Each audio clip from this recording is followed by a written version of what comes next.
इसके नोट्स मैं आपके लेक्चर में डाल दूंगा। ठीक है class, thank you so much.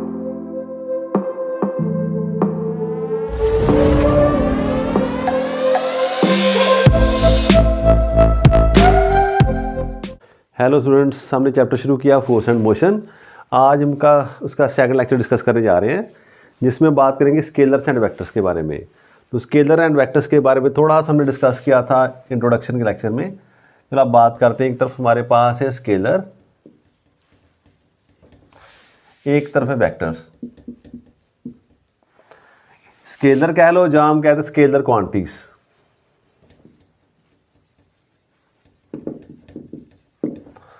Vector को हम कह सकते हैं यहां वेक्टर क्वांटिटीज आप कह दो।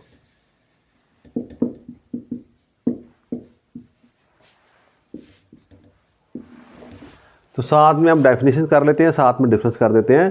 तो इस लेक्चर में भी आपके नोट्स मैंने साथ में अटैच कर दिए हैं, तो आप देख लेना वहाँ से, तो आपको क्लियर हो जाएगा अच्छे से।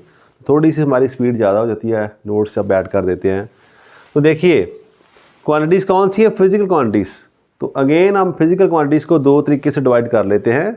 कौन कौन सी, स्केलर्स एंड वेक्टर्स। तो ये कौन सी होती हैं, जहाँ से डेफिनेशन आ गई ना, तो इनके पास क्या है, दे हैव ओनली मैग्नीट्यूड। इनके पास सिर्फ मैग्नीट्यूड है, जैसे मास है, लेंथ है, डिस्टेंस आ गया हमारे पास, ऐसी बातें आ गई। ये कौन सी क्वांटिटीज है जिनके पास दोनों क्या है हमारे पास, इनके पास क्या है, मैग्नीट्यूड भी है, साथ में क्या, डायरेक्शन भी है, और प्लस अब डेफिनेशन में एक बात मैंने और ऐड कर दी, देखना नोट्स में क्या बात है, they obey laws of vector addition.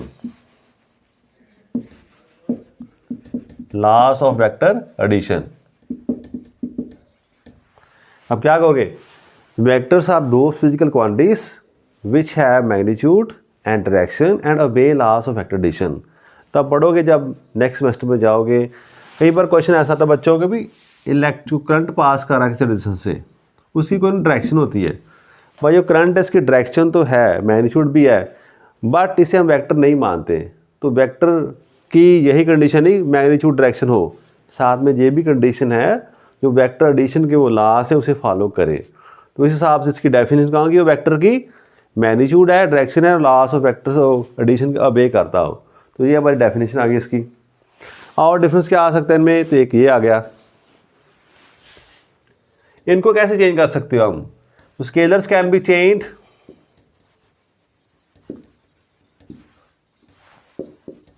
कैसे करोगे, बाय चेंजिंग मैग्नीट्यूड। तो इनकी मैग्नीट्यूड आप चेंज कर दो, एक ही तरीका है, तो उससे उनकी क्या, हम उसको चेंज कर सकते हैं। यहां पर हमारे पास कौन सा तरीका है, अगर आप उसको चेंज करना चाहते हो किसी वेक्टर को, तो चाहे तो आप उसका मैग्नीट्यूड चेंज कर दो, ठीक है एक बात, चाहे आप उसकी डायरेक्शन चेंज कर दो, चाहे दोनों कर दो, बोथ मैग्नीट्यूड एंड डायरेक्शन। इस तरीके से हम इनको कर सकते हैं। ये कौन सा है, ये वेक्टर एडिशन कौन, ये scalars can be added using laws of algebra. जो सिंपल अलजेब्रा के लॉस हम पढ़ते हैं, उन्हीं के हिसाब से हम इन स्केलर्स को ऐड कर सकते हैं। जैसे कह दो 50 किलोग्राम है, इसमें आपने 20 किलोग्राम ऐड करना है, तो आपको ठीक है आंसर आ गया हमारा 70 किलोग्राम। जबकि यहाँ पर ऐसा नहीं होता। मान लो मैं कहूँ, मैं पहले इस तरफ गया, इस डायरेक्शन में गया, फिर 90 डिग्री इस तरफ चला गया, यहाँ 5 गया, मतलब 4 गया, यहाँ 3 गया, तो इस पॉइंट से जब लास्ट तक पहुँचा तो ये डिस्टेंस कितना हुआ, इस पोजीशन से ये इस पर कितना हुआ, जो फिर आपके लिए कैसा रहेगा रिलेशन, 4 स्क्वायर प्लस 3 स्क्वायर, ऐसे स्क्वायर रूट आ जाएगा। तो ये मैंने ज्योमेट्रिकली बता दिया आपको। देखने की बात क्या है, ये सिंपल एडिशन के ऐसे प्लस वाले रूल फॉलो नहीं करता, इनके अलग से है। तो इनके में क्या है, these can not be added,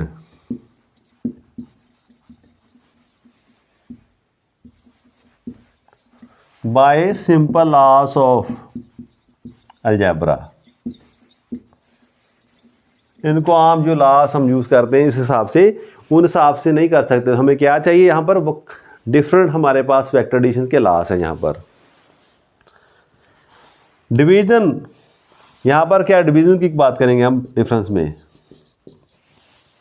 एक स्केलर दूसरे स्केलर को डिवाइड कर सकता है, बट एक वेक्टर दूसरे वेक्टर को डिवाइड नहीं कर सकता। तो ये हमारे एक बात डिस्कस कर भी, वेक्टर्स हमारे पास क्या हैं। तो डेफिनेशन फिर हमने पक्की कर दी। वेक्टर्स वो होते हैं जिनके पास मैग्नीट्यूड है, डायरेक्शन है, वो क्या, वो उनकी एडिशन के अलग से लॉस हैं, वेक्टर एडिशन वाले लॉस। जो उनको फॉलो करते हैं उन्हें हम वेक्टर्स कहेंगे।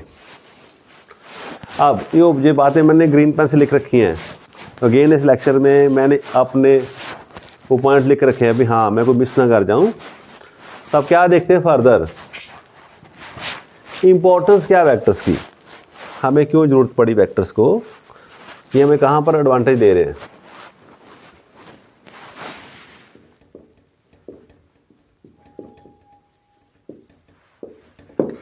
तो एक बात 3 पॉइंट में लिख रखे वहाँ पर। पहला पॉइंट हमें ये बताता है कुछ लॉस को हम बड़े सिंप्लीफाइड वे में लिख सकते हैं यूजिंग दिस। बड़ा कम्प्लेक्स है, उस लॉ को हम सिंप्लीफाइड वे से लिख सकते हैं यूजिंग वेक्टर नोटेशन। एक बात हमारे पास आ गई। कुछ लॉस को ड्राइव करने में हेल्प होती है अगर हम उनके वेक्टर प्रॉपर्टी को लेके चलें। और तीसरी बात, कुछ प्रॉपर्टीज ऐसी होती हैं जो वेक्टर्स हैं, they do not change with the change in the translation और rotation of the coordinate system. मान लो आपका ये कोऑर्डिनेट सिस्टम था, पढ़ा था ना हमने। कोऑर्डिनेट सिस्टम क्या, ये 3 हमारी एक्सेस है, x y and z axes है। यहाँ से आपने कोऑर्डिनेट सिस्टम ओ से यहाँ पर ले गए ओ डैश पर, तो तब जो क्वांटिटीज हैं उनमें क्या फ़र्क आएगा। तो वेक्टर्स वाली क्वांटिटीज तब ऐसे चेंज नहीं होती, उनमें चेंज नहीं आता।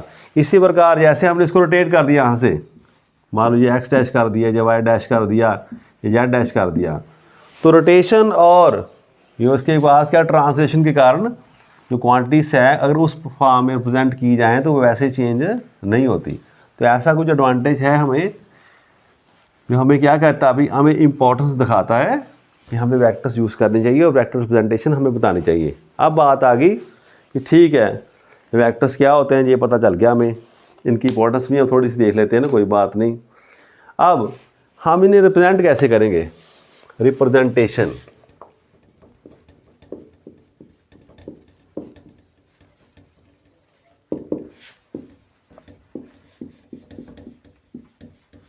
तो वेक्टर्स को हम रिप्रेजेंट कैसे करते हैं। तो vectors are represented by an arrowed line. एक लाइन हमने लगा दी, उसके आगे हमने एरो हेड लगा दिया। तो जिसकी लेंथ है, दिस लेंथ 1 2 3 4 मान लो 5 समथिंग आपने कर दिया। ऐसे कहोगे आप 5 सेंटीमीटर है, दिस इज इक्वल टू से, अगर यहाँ मैं कह दूँ 1 सेंटीमीटर इक्वल टू क्या हमने क्या दिया 50 न्यूटन। तो आप कहोगे 1 2 3 4 5 है ना। ऐसे हमारे पास कितना आ गया, तो 5 सेंटीमीटर कितना आ गया, 5 × 50 250 न्यूटन। तो ऐसे आप कोई भी स्केल सेलेक्ट कर सकते हो। कहने का मीनिंग क्या है, जो लेंथ ऑफ दिस जो लाइन है वो हमें शो करेगी मैग्नीट्यूड, और जो एरोड हमें क्या देगा, ये हमें उसकी डायरेक्शन बताएगा। तो लेंथ हमें क्या दे रही है, लेंथ हमें दे रही है मैग्नीट्यूड, और जो एरो हेड है ये हमें क्या दे रहा है, एरो हेड हमें दे रहा है डायरेक्शन। तो जो ये स्टार्टिंग पॉइंट है इसे आप इनिशियल पॉइंट कह दो इसका, चाहे आप इसको टेल कह दो या स्टार्टिंग पॉइंट कह दो आप ऑफ ए वेक्टर, ऐसे कोई नाम हम रख देते हैं। टेल, ज़्यादातर हम टेल यूज करते हैं। ये हमारे पास क्या आ गया, जो एरो हेड वाला पोर्शन है, दिस इज कॉल्ड हेड। चाहे इसे टर्मिनल पॉइंट कह दो, ऐसे डिफरेंट बुक्स डिफरेंट नाम रख देती हैं। ज़्यादा कॉमन नाम क्या है, जिसका हेड है, जिसकी टेल है, जिसका स्टार्टिंग पॉइंट है, जिसका एंड पॉइंट है। ठीक है, तो वेक्टर्स को हम कैसे रिप्रेजेंट करते हैं, ऐसे हम उसे लाइन की फॉर्म में प्रेजेंट कर देते हैं। और अगर राइटिंग में लिखना हो, राइटिंग में बताना हो, जैसे मैं कहूँ v वेलोसिटी है या f फोर्स है, तब हम ऐसे सिंबल डालते हैं, उस पर हम ऐसे एरो दिखा देते हैं. It will show that v is the vector quantity, this force is vector quantity, acceleration is vector quantity.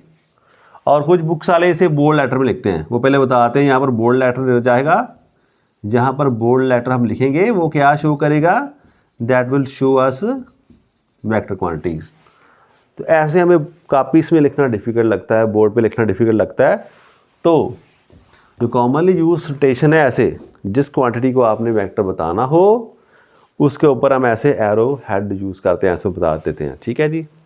तो ये वेक्टर की हमने रिप्रेजेंटेशन भी देख ली. अब टाइप्स ऑफ वेक्टर्स.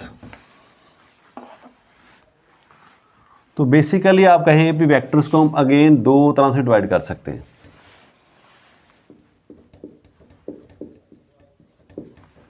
वैसे आपके वो पूछेंगे नहीं इतना बोर्ड में डिप्लोमे वालों को, फिर भी हम देख लेते हैं टाइप्स हम कैसे करते हैं. दो तरह वेक्टर हम डिवाइड कर देते हैं. एक कौन से है, पोलर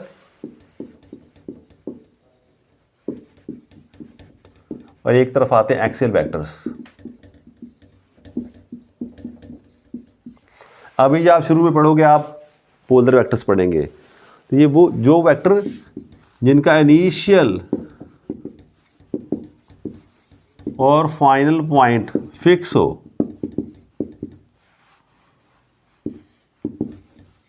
भी पता है कि कहाँ से शुरू हो रहे हैं या कहाँ पर एक्ट कर रहे हैं, ऐसे वेक्टर्स को हम कहते हैं पोलर वेक्टर्स. तो हमारे पास यहाँ पर कौन से आ जाते हैं, डिस्प्लेसमेंट आ गया हमारे पास. हमने बात की थी डिस्प्लेसमेंट शॉर्टेस्ट पाथ है between two points with direction from first to the second position. यहाँ पे वेलोसिटी आ गया हमारे पास, फोर्स आ गया, ऐसे आ गए सारे हम जो डिस्कस करेंगे. These will are polar vectors. Axial कौन से हो गए, इसमें हमारे पास किसकी बात करी, कहाँ पर रोटेशन की बात होगी. ये body is revolving about itself. मान लो ये बॉल है, ये अपनी एक्सिस, जैसे अर्थ हमारी अपनी एक्सिस पर घूम रही है, तो जो रोटेशन वाली बात आ गई यहाँ पर ऐसा काम था. वहाँ पर हमें इस रोटेशन की एक हमें क्या बताएगा, डायरेक्शन बताएगा. उस डायरेक्शन को शो करने के लिए जो वेक्टर्स आता है हम कहते हैं एक्सियल वेक्टर्स. और इसकी डायरेक्शन हमें फाइंड करने के लिए राइट हैंड स्क्रू रूल, एक ये आपको बताया हमने, ये यूज करना पड़ता है. मान लो कैसे, ऐसे मान लो बॉडी रोटेट कर रही है, मान लो डिस्क हमारे पास, तो ये उसकी एक्सिस ऑफ रोटेशन है.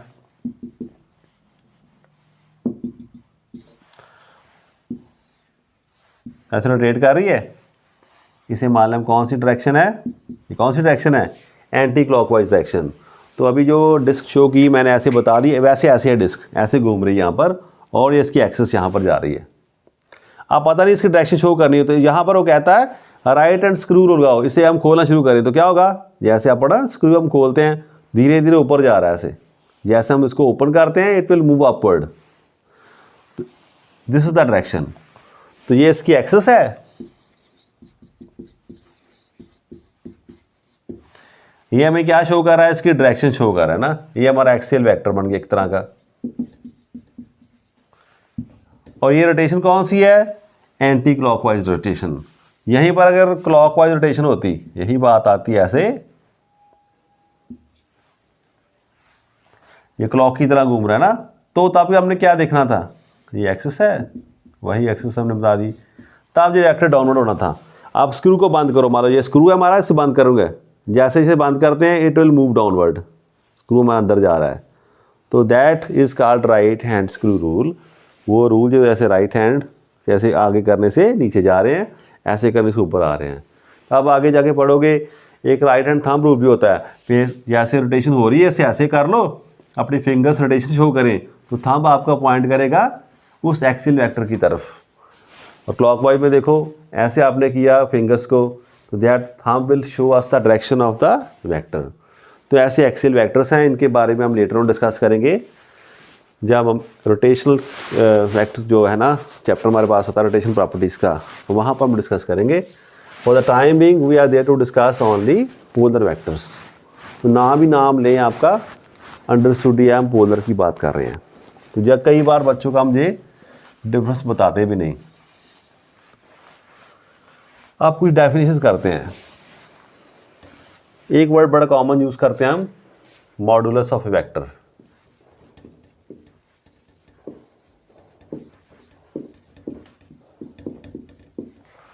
तो मॉडुलस ऑफ ए वेक्टर क्या है? तो मॉडुलस वेक्टर क्या है? Magnitude of vector. ये हमें क्या बात है, ये मैग्नीट्यूड वेक्टर ही है। तो किसी वेक्टर का मैग्नीट्यूड फाइंड करना हो तो उसका मॉडुलस फाइंड कर लो, चाहे उसका मॉड फाइंड कर लो। तो मान लो मेरे पास वेक्टर है ए,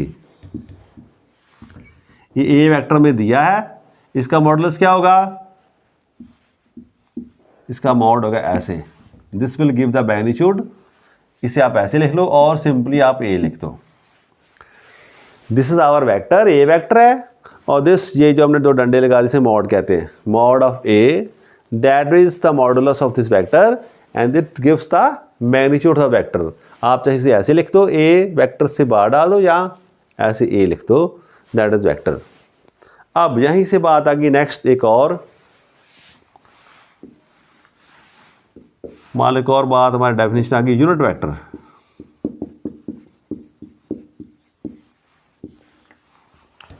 अब नाम छू कर यूनिट वेक्टर, ये कौन सा वेक्टर है?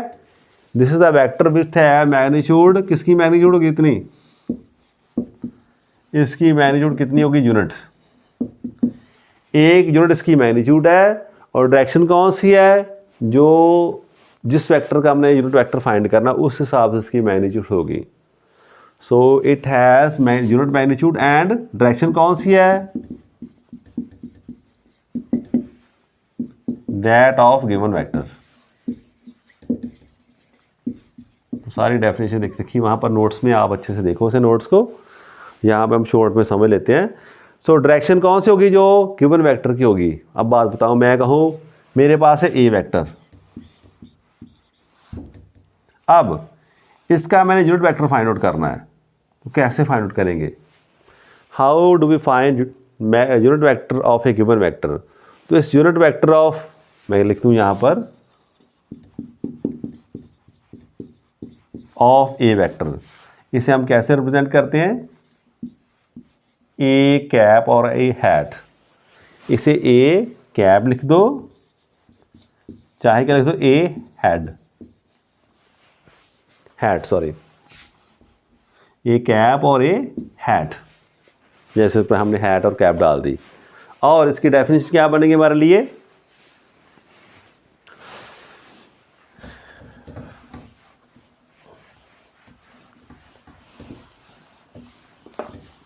इसको अब कर दूं। अब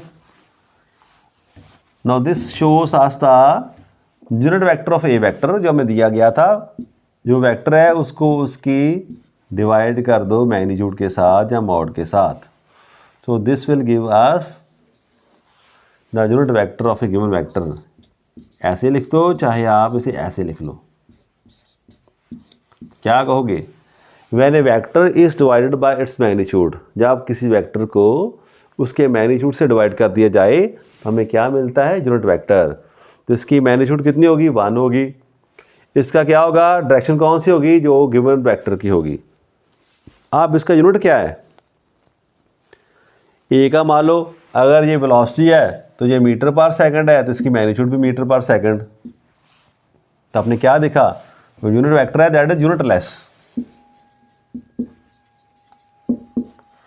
इसके कोई यूनिट नहीं होता, because it is division of the like quantities. अब आपने कहा था डिवीजन, दो वेक्टर की डिवीजन पॉसिबल नहीं है। किसी वेक्टर को किसी स्केलर से हम डिवाइड कर सकते हैं, ऐसा नहीं होगा। ए है तो यहाँ पर कोई बी वेक्टर है, ये पॉसिबल नहीं है। जबकि किसी वेक्टर को हम किसी नंबर से या किसी स्केलर से डिवाइड कर सकते हैं। ठीक है जी, तो ये बात हमारे पास आ गई यूनिट वेक्टर की। That vector which has unit magnitude and direction, जो गिवन वेक्टर की हमें दी रखी है। कुछ और डेफिनेशन हम करके देखते हैं अभी। अब आ गई बार आती इक्वल वेक्टर्स।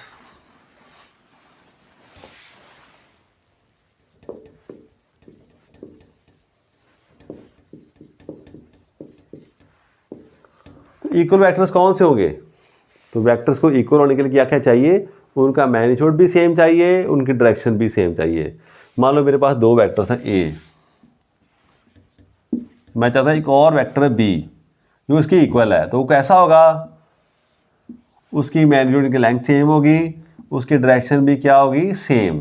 तभी हम कहेंगे कि हाँ ए वेक्टर और बी वेक्टर दोनों इक्वल हैं, जब उनकी मैग्नीट्यूड भी सेम है और डायरेक्शन भी सेम है। ठीक है जी।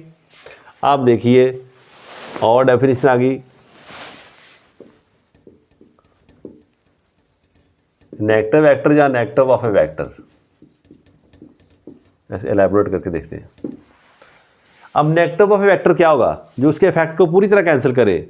कौन कैंसिल कर गया? जिसकी मैग्नीट्यूड तो सेम है बट डायरेक्शन क्या है? ऑपोजिट। तो ऐसा वेक्टर जिसकी मैग्नीट्यूड बिल्कुल सेम है, इक्वल है, बट उसकी डायरेक्शन क्या है? ऑपोजिट है, तो वो हम कहेंगे ऐसे भी बी क्या है? B is negative of A vector. तो बी इसका इफेक्ट को पूरी तरह नलीफाई कर सकते हैं। जैसे 5 है तो 5 का नेगेटिव क्या हमें मिला? -5। अगर दोनों को ऐड कर दें हमें क्या आंसर मिलेगा? 0। जो 5 है, जो 5 का पूरा इफेक्ट कैंसिल कर रहा है। ऐसे वेक्टर्स में होता है। तो वो वेक्टर जिसकी मैग्नीट्यूड सेम बट डायरेक्शन क्या है? बिल्कुल ऑपोजिट है, that is called negative of the vector. ठीक है जी। अब आ गई बात कोलिनियर वेक्टर्स की। कौन से वेक्टर कोलिनियर होते हैं?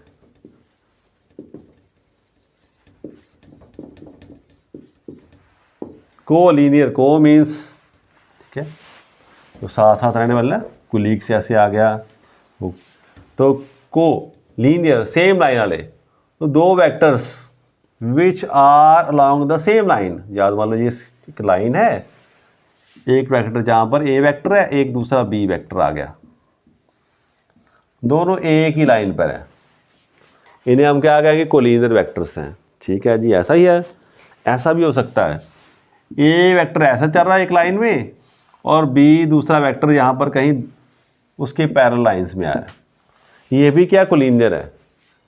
तो दो vectors which are along the same line और in the parallel lines, these are called collinear vectors. यही बात खत्म नहीं हुई। बी वेक्टर ऐसे भी हो सकता था, लाइन सेम है, डायरेक्शन अपोजिट हो सकती, कोई प्रॉब्लम नहीं। पैरेलल लाइंस में डायरेक्शन अपोजिट हो सकती, तो भी क्या हम कहेंगे? इसे कोलिनियर वेक्टर्स कहेंगे।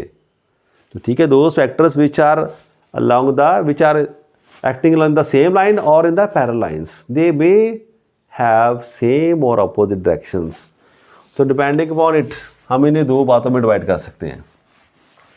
एक तो पहली कैटेगरी हमने देखी बात कि दो वेक्टर्स ऐसे थे,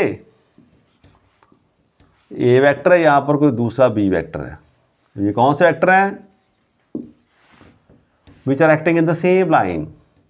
अगर ऐसा ना होता, ए वेक्टर ऐसे एक्ट कर रहा है और बी वेक्टर यहाँ पर कहीं एक्ट कर रहा है इन द पैरेलल लाइंस, इनके लाइंस क्या है? पैरेलल है, इन्हें हम कहेंगे लाइक। ठीक है, कौन से वेक्टर्स? लाइक वेक्टर्स कहेंगे हम, which are in the same directions. ये हमारे पास लाइक वेक्टर्स आ गए। और दूसरी तरफ में कौन सा है? Unlike vectors. अगर ए वेक्टर ऐसे है, उसी लाइन पर बी वेक्टर इस तरफ से आ रहा है, उसकी डायरेक्शन ऑपोजिट है, तो ये अनलाइक वेक्टर आ गया। तो ये अगर ऐसा आ गया, A vector B vector parallel line में ऐसे आ गया, अनलाइक वेक्टर्स है।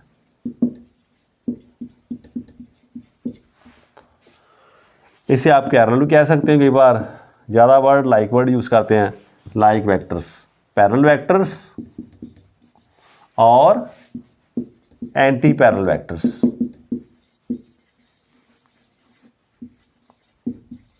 तो ये कोलिनियर में दोनों ही कोलिनियर वेक्टर्स हैं। अगर डायरेक्शन सेम आ रही है तो हम कहेंगे ये लाइक वेक्टर्स हैं, अगर डायरेक्शन अपोजिट है तो हम कहेंगे अनलाइक वेक्टर्स हैं, इनकी डायरेक्शन बिल्कुल आप एक दूसरे के अपोजिट है। अब नेक्स्ट बात चलते हैं हम को इनिशियल एंड को प्लेनर वेक्टर्स।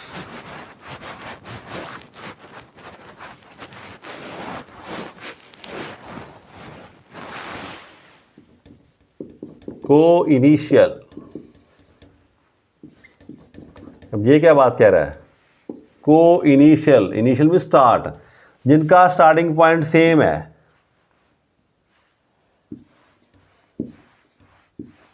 मान लो ए वेक्टर है, बी वेक्टर है, सी वेक्टर है, इनका क्या स्टार्टिंग पॉइंट सेम है, तो ये क्या हो गया हमारे पास को इनिशियल वेक्टर्स।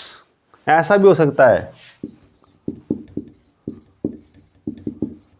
को टर्मिनस वेक्टर्स, जिनका टर्मिनल पॉइंट सेम है, मान लो ए जा रहा है इस तरफ, बी भी इसी पॉइंट पर आ रहा है, और एक सी है वो भी इसी पॉइंट पर आ रहा है, तो जो एंड हो रहे हैं वहाँ कहाँ पर, सेम पॉइंट पर आकर, उन्हें हम कहेंगे को टर्मिनस वेक्टर्स, जिनका एंडिंग पॉइंट क्या सेम हमारे लिए। ठीक है जी, हमने कर लिया। अब को प्लेनर की बात कर लेते हैं। दो vectors which are in the same plane, अब प्लेन समझ गए। मान लो ये बुगड़ है मेरे लिए, यहाँ पर ए वेक्टर पड़ा कहीं पर, यहाँ पर बी एक्ट कर रहा है, यहाँ पर सी एक्ट कर रहा है, यहाँ पर कोई डी है, मतलब जितने मर्जी वेक्टर्स हो, but they are in the same plane. यानी कि अगर एक्स वाई प्लेन है तो ये जेड की तरफ ना जाए, इस एक्स वाई प्लेन में ही रहे। मान लो दीवार है हमको रूम की, है ना, यहाँ इस दीवार पर हैं, इस दीवार पर वेक्टर्स बना लो, नीचे फ्लोर पर बना लो, यहाँ इस तरफ बना लो, तो जो एक दीवार पर वेक्टर्स है हमारे पास एक प्लेन में, those are called coplanar vectors. ठीक है जी। अब बात आगे एक और वेक्टर है हमारे पास, जीरो वेक्टर और नल वेक्टर। जैसे हमने कॉमन अलजेब्रा किया, जहाँ पर यूनिट वैल्यू होती है 1 और उनके पास के जीरो भी होती है, जिसको किसी में भी ऐड कर दो तो आंसर वही रहता है। जैसे 5 में जीरो ऐड की तो आपको 5 मिला, 5 से मल्टीप्लाई कर दी जीरो को तो आंसर क्या आ गया, 0 आ गया। ऐसे वेक्टर्स में इन्होंने अपनी जीरो रख रखी, उस जीरो को जो कहते हैं हम जीरो वेक्टर, और उसे हम कहते हैं नल वेक्टर। तो आप समझिए क्या होगा। तो जीरो वेक्टर कौन सा वेक्टर है जिसकी मैग्नीट्यूड कौन सी है, अगर मैग्नीट्यूड देखें तो इसकी जीरो मैग्नीट्यूड है, इट हैज नो मैग्नीट्यूड। अब डायरेक्शन देखें तो आर्बिट्रेरी, इसका मीनिंग क्या, आर्बिट्रेरी मीन्स कोई भी डायरेक्शन चूज कर लो, जिस भी वेक्टर में हम ऐड करेंगे उसी वेक्टर की डायरेक्शन इसके साथ वो उसमें वो ढल जाएगा। It doesn't have any specific direction, it is arbitrary direction. तो नल वेक्टर कैसा है, दैट वेक्टर जिसका मैग्नीट्यूड 0 है और जिसकी डायरेक्शन क्या आर्बिट्रेरी है। और मान लो मैं कहूँ भी ए वेक्टर हमारे पास है, इसमें आपने इसका नेगेटिव जोड़ दिया, तो नेगेटिव क्या था ए का, बी पढ़ा था हमने, बी क्या था माइनस ए वेक्टर, तो ये क्या बन जाएगा हमारे यहाँ पर ए माइनस ए वेक्टर, तो ये इसका इफेक्ट पूरा कैंसिल करेगा, तो तब हमें मिलेगा ऐसे जीरो वेक्टर। तो इसे हम रिप्रेजेंट कैसे लिखते हैं, ऐसे जीरो डालकर ऐसे कर दिया, यू इसे ओ मत समझना, ये क्या है जीरो है। तो zero vector is represented like this, it has zero magnitude and arbitrary direction इसके पास होती है। अब चले फिक्स्ड और लोकलाइज्ड वेक्टर्स, फ्री और अनलोकलाइज्ड वेक्टर्स।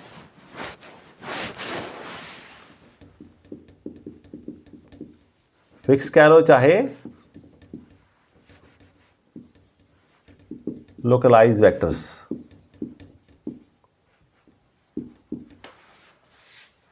फ्री कह लो और अनलोकलाइज्ड वेक्टर्स। कई वेक्टर्स ऐसे होंगे जिनका इनिशियल पॉइंट फिक्स है, जहाँ से वो जा रहे हैं वो लोकल, वहाँ पर बाउंड हो चुके हैं वहाँ पर। ठीक है, ऐसे वेक्टर्स हमें क्या देते हैं, फिक्स्ड वेक्टर्स हमारे पास। आप जिनका ऐसा कोई पॉइंट फिक्स नहीं है स्टार्टिंग, वो जा रहे हैं, वो डायरेक्शन शोर भी इस तरफ ही है हमारे पास, कहाँ से शुरू हुई कोई बात नहीं, इस तरफ उसकी डायरेक्शन है, उन्हें हम फ्री वेक्टर कह देते हैं। तो those are called free vectors और अनलोकलाइज्ड वेक्टर्स। अब दो वेक्टर और इंपॉर्टेंट आ गए हमारे लिए, position vector and displacement vector. Position vector and displacement vector, तो मेरे ख्याल ब्लू पेन यूज़ कर लूँ तो आपको मुश्किल तो नहीं आएगी।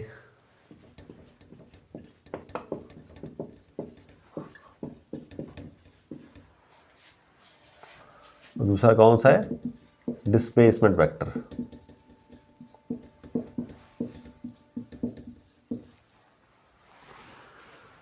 अब मैंने डिस्कस किया था हम लोगों ने, ये हमारे पास एक कोऑर्डिनेट सिस्टम है, यहाँ पर ओरिजिन है, यहाँ पर ऑब्जर्वर देख रहा है सारी तरफ स्पेस में, ये 3 लाइंस हैं विच आर म्यूचुअली परपेंडिकुलर, जिन्हें हमें क्या कहते हैं, एक्सिस कहते हैं। एक्स एक्सिस है, वाई एक्सिस है, जेड एक्सिस है।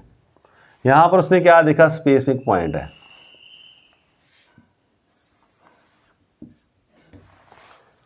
ये पी पॉइंट है। अब जो वेक्टर हमारे पास आएगा ओ पी, ओ पी क्या वेक्टर है, ओ से लेके पी तक, इसे हम कहेंगे पोजीशन वेक्टर। ये क्या हमारा पोजीशन वेक्टर, किसका है, ऑफ पॉइंट पी और ऑब्जेक्ट एट पॉइंट पी। तो जो हमारे पास ऑब्जेक्ट जहां पी पर पड़ा है उसका ये क्या है, पोजीशन वेक्टर है। ये हमें क्या बताता है, ये बताएगा आप ही जो ऑब्जेक्ट है वो ओरिजिन से मेरे से कितनी दूर है, और दूसरी बात क्या बताएगा, ये डायरेक्शन देगा। एक उसकी वहाँ से डिस्टेंस बताएगा, दूसरा हमें बताएगा उसकी डायरेक्शन कौन सी है विद रिस्पेक्ट टू ओरिजिन। ये काम है पोजीशन वेक्टर का। अब ऐसा ही डिस्प्लेसमेंट वेक्टर आ गया। अब कुछ समय बीता है, ये पॉइंट यहाँ से चल के यहाँ पर आ गया, ये ऑब्जेक्ट था, कुछ समय के बाद वो चल रहा था, यहाँ पर पहुँच गया। ये मान लो कोई क्यू पॉइंट है। अब ये ऐसा वेक्टर जो पी क्यू वेक्टर है, इसे हम कहेंगे डिस्प्लेसमेंट वेक्टर। ये क्या कहेंगे, डिस्प्लेसमेंट वेक्टर। ये हमें बताएगा कि जो पार्टिकल है कहाँ से शुरू हुआ और कहाँ तक पहुँचा इन द गिवन टाइम। तो that gives the displacement of the vector. तो such vector is called displacement vector. तो ये कहाँ पर आ रहे हैं हमारे पास, इस कोऑर्डिनेट सिस्टम में हमें पता चल गया ये इसका पोजीशन वेक्टर है, ये यहाँ से यहाँ तक मूव किया, ये इसका डिस्प्लेसमेंट वेक्टर है। अब नेक्स्ट देखिए कौन सा रह गया हमारे पास, हाँ 2 बातें रहेंगी बस, सिंपल लेक्चर ख़त्म होने वाला। एक बात हमने करनी, multiplication of A vector by a scalar, यहाँ real number and scalar vector, जो 2 बातें अलग से हैं, उनमें कौन सा डिफरेंस है देखते हैं अभी।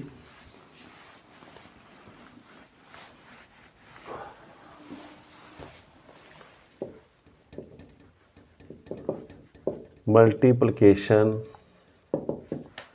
of a vector by a real number। अब बात है कि किसी वेक्टर को हमने किसी रियल नंबर से मल्टीप्लाई कर दिया। मान लो ये वेक्टर हमारे पास है, मैंने कहा से मल्टीप्लाई करो विद रियल नंबर, मान लो n नंबर है, n हमारे पास है, n के साथ मल्टीप्लाई कर दो तो क्या मिलेगा, a new vector will be there, n A vector. तो किसी वेक्टर को अगर किसी नंबर से मल्टीप्लाई कर दें तो हमें क्या मिलता है, अभी आप पढ़ोगे, एक रियल नंबर होते हैं, कम्प्लेक्स नंबर भी होते हैं ना, जो इमेजिनरी इसमें पार्ट आता है योटा वाला, तो इसलिए हमने ये वर्ड यूज़ करना शुरू किया। अदरवाइज आप सिंपली कहो किसी नंबर से मल्टीप्लाई कर दें तो हमें एक और वेक्टर मिल जाता है, जिसके आप क्या होगा, तो this n A vector, this vector n A, ये क्या है, इसका मैग्नीट्यूड कितना है, n times magnitude of A vector, यहाँ पर ऐसे कह दो एन इंटू ए, इसका मैग्नीट्यूड कितना है, n times the magnitude of A vector. अब बात आ गई डायरेक्शन पर, इसकी डायरेक्शन क्या होगी, तो direction will be depend upon the sign. अगर तो एन पॉजिटिव है तो डायरेक्शन क्या रहेगी, सेम,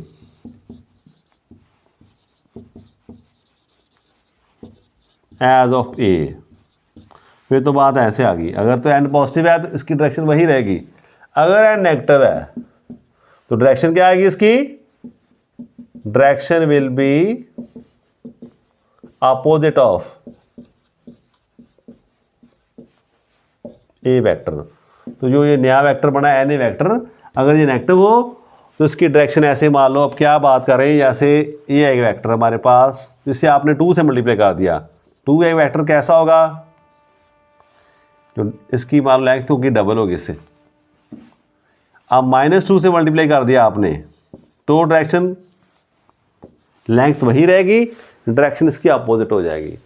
तो अगर हम रियल नंबर से मल्टीप्लाई करते हैं तो उसका मैग्नीट्यूड उतना टाइम बढ़ जाता है, और जो डायरेक्शन है that depends upon the sign of the number. ये बात हमने कर ली। यूनिट के बारे में बताओ।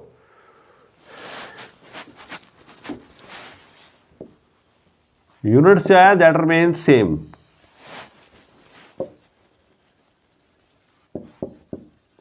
यूनिट चेंज यहां पर नहीं होता। अगर 5 न्यूटन है, 2 से मल्टीप्लाई कर दिया आपने तो 10 न्यूटन बन गया, या -3 से कर दिया तो मान लो 15 न्यूटन बन गया।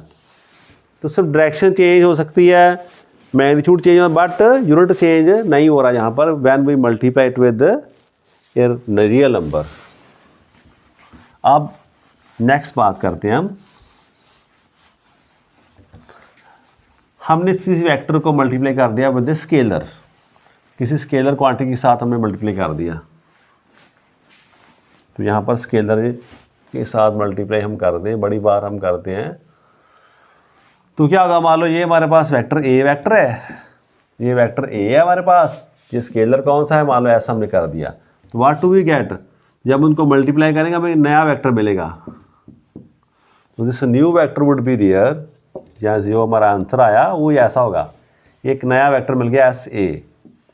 अब इसका मैग्नीट्यूड कितना होगा, इसका मैग्नीट्यूड क्या होगा हमारे पास, S times magnitude of A, means आप किस एस ए हो गया। तो ये वही बिल्कुल वैसे, क्योंकि मैग्नीट्यूड होता है वो भी क्या स्केलर है, दोनों आपस में मल्टीप्लाई कर जाते हैं। और डायरेक्शन कौन सी होगी, same as of A vector, और डायरेक्शन वहीं पर रहती है इसकी। यूनिट जो है वो इसमें क्या होगा, यूनिट चेंज होते हैं, यूनिट्स में गेट चेंज ना। तो यहाँ पर यूनिट चेंज हो सकते हैं। जैसे मैं कहूँ कि हमने क्या करना था, आप मान लो वेलोसिटी है 5 मीटर पर सेकंड, तो हम कहेंगे मोमेंटम फाइंड करना, हमने क्या करना, फाइंड मोमेंटम।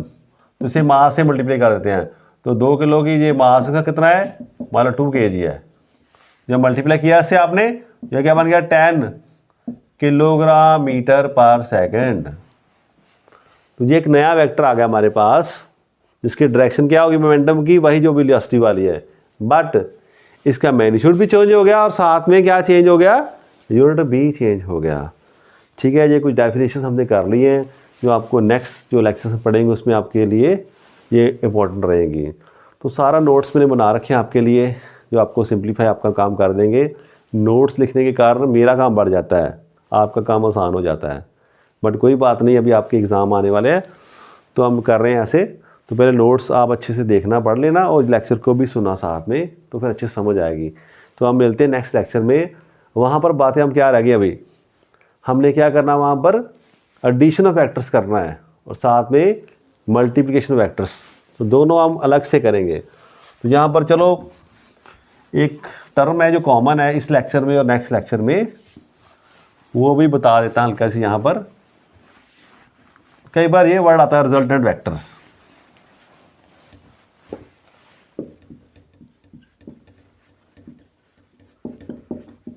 ये टर्म ये भी बड़ी यूज होगी, रिजल्टेंट वेक्टर। तो मान लो कहीं पर वेक्टर्स है, ए वेक्टर्स है, बी वेक्टर्स है, सी वेक्टर्स है ना, वो कहीं पर एक्ट करें अलग अलग से। There are a large number of vectors, 2 और more vectors which are acting for the same cause, किसी काम पर वो लगे हुए हैं।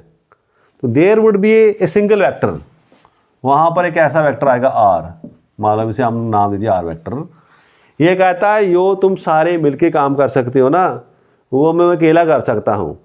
So that vector which can perform the same duties, same work which is done by these all vectors in the combined way, जो ये सारे वेक्टर्स मिलके काम करते हैं वही एक अकेला वेक्टर कर रहा है जिसे हम कहते हैं रिजल्टेंट वेक्टर।